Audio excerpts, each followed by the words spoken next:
کرتے اور میدان میں کھڑے ہو کر کہتا حل من مبارز، کوئی ہے میرے مقابلے میں آنے والا؟ تو پھر اس لشکر میں جو سب سے زیادہ طاقتور اور سب سے زیادہ بہادر اور شجاع ہوتا تھا، پورا لشکر اس کو منتخب کر کے اس کے مقابلے میں نکالتا تھا، اور پھر وہ آپس میں تلوار بازی کرتے تھے اور ان کی زندگی کا فیصلہ ہوتا تھا کہ کون جیتتا ہے اور کون ہارتا ہے، اور وہ جو پہلی جیت اور ہار ہوتی تھی وہ گویا کہ اس جنگ کا فیصلہ کر دیتی تھی کہ جو پہلے جیتا ہے آخر میں وہی جیتے گا۔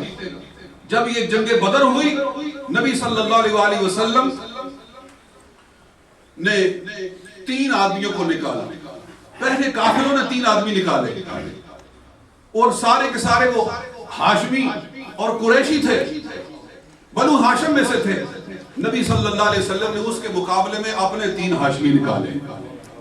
ایک مولا علی شیر خدا تھے، حضور کے کزن، اور دوسرے حضرت امیر حمزہ رضی اللہ عنہ حضور کے چچا جان، اور دوسرے عبیدہ بن حارث، اور وہ بھی حضور صلی اللہ علیہ وسلم کے چچا زاد بھائی تھے۔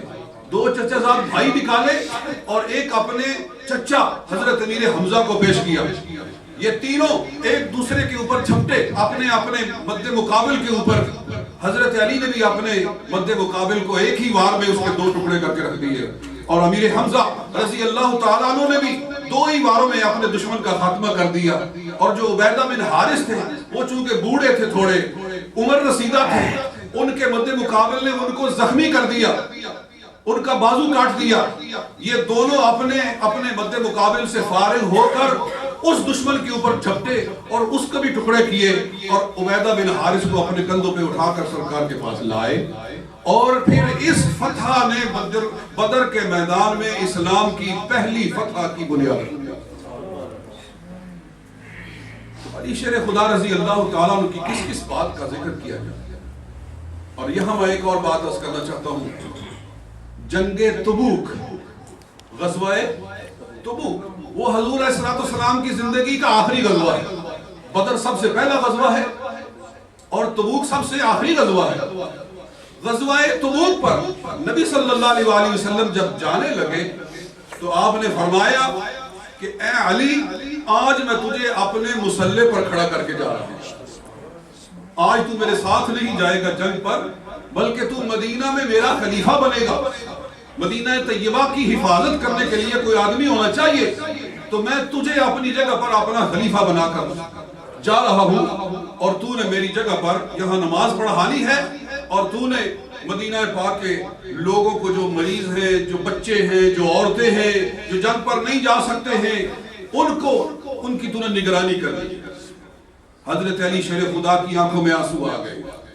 عرض کیا یا رسول اللہ اتخلفنی فی النساء والصبیان، حضور مجھے آپ بچوں اور عورتوں میں چھوڑ کر جا رہے ہیں؟ یعنی مطلب یہ ہے کہ میرے جیسا بہادر، کہ جس کی تلوار نے ہر میدان میں فتح و نصرت کے جھنڈے گاڑے ہیں، آج میرے جیسا بہادر اور لڑنے والا آدمی، جس کی تلوار میدانوں میں فتح و شکست کے فیصلے کرتی ہے، آج میں یہاں بچوں اور عورتوں میں بیٹھا ہوں گا؟ تو نبی پاک صلی اللہ علیہ وسلم نے ارشاد فرمایا اے علی، تیرے جیسے بہادر کی آنکھوں میں آنسو اچھے نہیں لگتے ہیں، میں تجھے خوش کرنے کے لیے یہ کہہ رہا ہوں کہ تجھے راضی کرنا چاہتا ہوں کہ انت منی بمنزلت ہارون من موسیٰ الا انہ لا نبوۃ بعدی۔ اے علی، آج میرے ساتھ تیرا وہ رشتہ ہے جو ہارون علیہ السلام کا موسیٰ علیہ السلام کے ساتھ تھا، کہ موسیٰ علیہ السلام جب کتاب لینے کے لیے طور پر گئے تو وہاں 40 راتیں گزاری اور پیچھے اپنی جگہ پر اپنے بھائی ہارون کو چھوڑ کر گئے۔ فرمایا موسیٰ علیہ السلام اپنے بھائی ہارون کو چھوڑ کر گئے اپنی جگہ پر، اور میں اپنی جگہ پر اپنے بھائی علی کو چھوڑ کر جا رہا ہوں۔ وہ موسیٰ علیہ السلام کے بھائی تھے اور تو میرا بھائی ہے۔ وہ اپنے بھائی کی جگہ پر کھڑے ہوئے تھے اور تو اپنے بھائی کی جگہ پر کھڑا ہو رہا ہے۔ الا انہ لا نبوۃ بعدی، مگر اتنا فرق ہے کہ وہ تو نبی تھے اور لیکن میرے بعد نبی کوئی نہیں ہے۔ یہ اس لیے کہا کہ ممکن تھا کہ بعد میں کوئی موذی، کوئی بدبخت یہ کہہ دیتا کہ جیسے موسیٰ کی جگہ پر کھڑا ہونے والا بھائی ان کا نبی تھا، اس طرح علی کو بھی نبی ہونا چاہیے۔ چونکہ حضور کے بعد نبوت کا دروازہ بند ہے اور کوئی دشمن، کوئی اسلام کا مخالف یا کوئی ملحد دین کے اندر نبوت کا دروازہ حضور کے بعد کھولنے کی کوشش کرتا، رسول پاک جانتے تھے کہ ایسے ایسے مردود لوگ آئیں گے۔ نبی پاک صلی اللہ علیہ وسلم نے اس دروازے کو، فتنے کو بند کرنے کے لیے فرمایا کہ میرے ساتھ تیری ساری نسبتیں وہ ہیں جو ہارون کی موسیٰ کے ساتھ تھی، مگر یہ یاد رکھ کہ میرے بعد نبی کوئی نہیں آ سکتا، علی بھی نبی نہیں بن سکتا۔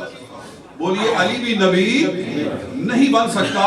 تو آپ خود اندازہ کر لیں، اگر مولا علی نبی نہیں بن سکتا تو 14ویں صدی کا ایک ناکام وکیل کیسے نبی بن سکتا ہے؟ ایک آنکھ والا اور کہے کہ میں نبی ہوں، جبکہ مولا علی شیر خدا حضور فرماتے آنا مدینۃ العلم وعلی بابها، میں علم کا شہر ہوں، علی اس کا دروازہ ہے۔ سبحان اللہ، سبحان اللہ۔ میں شہر علم ہوں، علی اس شہر کا دروازہ ہے، جس کی یہ شان ہے کہ باب شہر علم بنے، جس شہر کو حضور اپنی مثال دے، اس شہر کا دروازہ مولا علی کو قرار دے۔ اگر وہ نبی نہیں بن سکتا تو پھر اس کے بعد قیامت تک اور کون نبی بن سکتا؟